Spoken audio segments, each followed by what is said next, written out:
दमदार क्वालिटी नंदन की गारंटी। क्या नेता प्रतिपक्ष तेजस्वी यादव राज्यसभा में दहाड़ते हुए नजर आएंगे?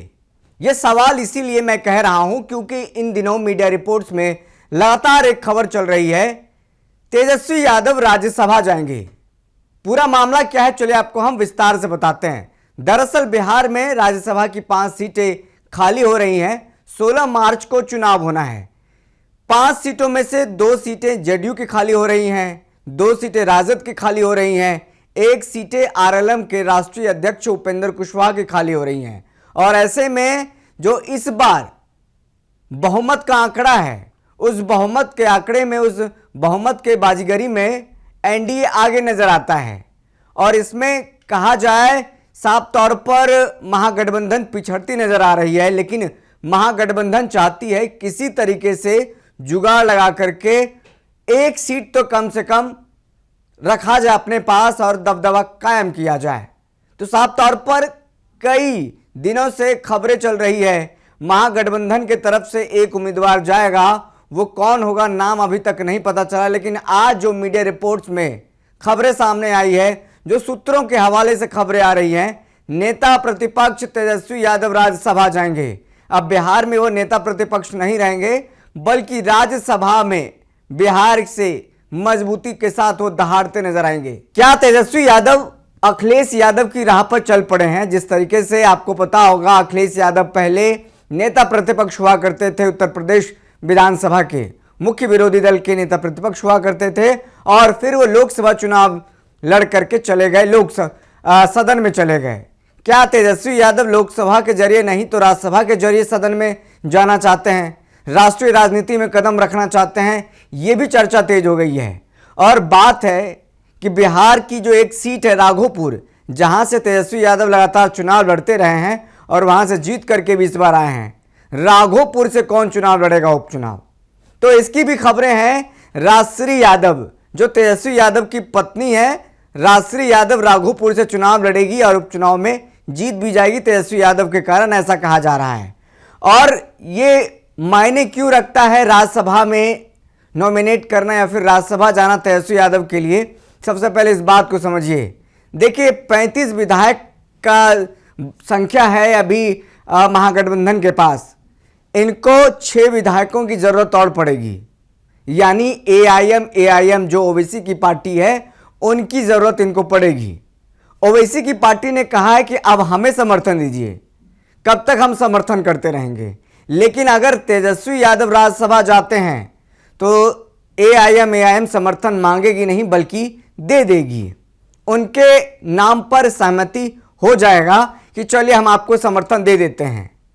और वहीं अगर हम बात करें एनडीए खेमे की, 4 जो राज्यसभा सांसद हैं उनके कंफर्म हैं कि उनके पास उनके 4 राज्यसभा सांसद जाने ही जाने हैं, क्योंकि उनके पास जो विधायकों की संख्या है 203 है। इस बार 203 विधायक जीत करके आए हैं, संख्या बल सदन में मजबूत है।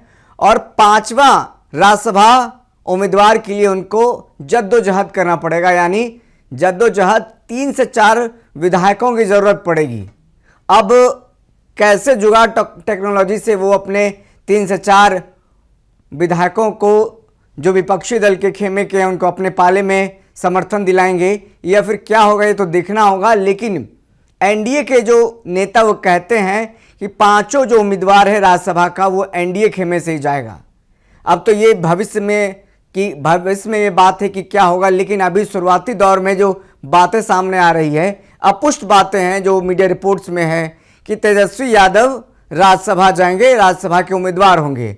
और तेजस्वी यादव के नाम पर सहमति बन चुकी है जो एआईएम के जो प्रदेश अध्यक्ष हैं उनके विधायकों में, क्योंकि बीते कल की बात करें तो जब सदन चल रहा था उसी समय नेता प्रतिपक्ष तेजस्वी यादव और एआईएम के प्रदेश अध्यक्ष अख्तरुल इमाम के बीच में बातचीत होती है। वो बातचीत का क्या सार था, किस मुद्दे पर हुई? जब अख्तरुल इमाम बाहर आए तो उन्होंने कहा कि सब कुछ बता ही देंगे क्या? मतलब पर्दे के पीछे भी बहुत सारी कहानियां चल रही है, और इसी कहानियों के बीच में एक और कहानी बनी। नेता प्रतिपक्ष बिहार के तेजस्वी यादव राज्यसभा जाएंगे और राज्यसभा में जाकर के अब दहाड़ेंगे, और बिहार की जो कमान है, कहीं ना कहीं कहा जा रहा है कि अपनी पत्नी राजश्री यादव को देंगे।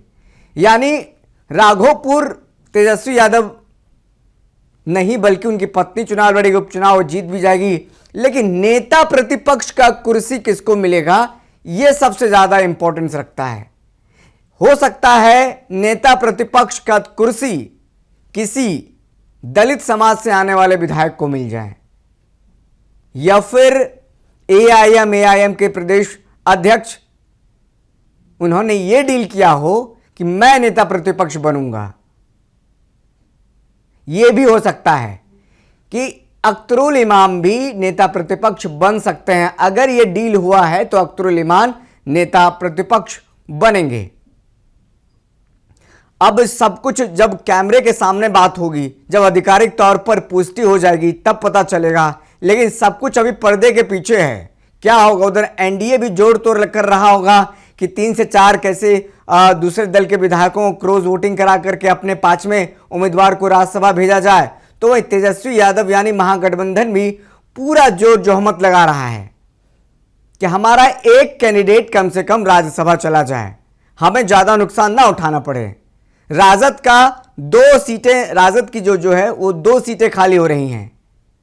2 सीट में से 1 सीट कम से कम महागठबंधन के पास रहनी चाहिए। महागठबंधन को तो इस बार खोने को है, पाने को ज्यादा कुछ नहीं है। लेकिन कोशिश की जा रही है कि 1 सीट अपने पाले में रखा जाए, और इस कोशिश में एक नाम आया तेजस्वी यादव का।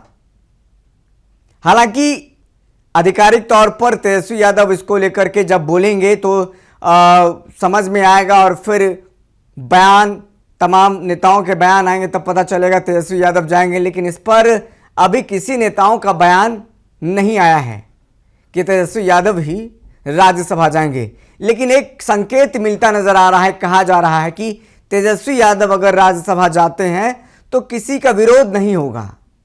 जो विरोध हो रहा है, या फिर एआईएम के प्रदेश अध्यक्ष की तरफ से या ओवैसी की पार्टी की तरफ से कहा जा रहा हो कि इस बार हम जाएंगे, तो तेजस्वी यादव के नाम पर समर्थन मिल जाएगा, विरोध नहीं होगा, 1 सीट आराम से निकल सकता है। वहीं आरजेडी के नेता और विधायक हैं भाई वीरेंद्र, हिना साहब को राज्यसभा भेजने की वकालत कर रहे थे। उनका कहना था अकलियत समाज, अल्पसंख्यक समाज के एक आदमी को भेजना चाहिए, और ऐसे में हो सकता है हिना साहब को ना भेजकर तेजस्वी यादव खुद राज्यसभा जाएं और बिहार में किसी अकलियत समाज से आने वाले लोगों को नेता प्रतिपक्ष का कुर्सी मिले, या फिर हो सकता है दलित समाज से आने वाले किसी विधायक को नेता प्रतिपक्ष का कुर्सी मिले।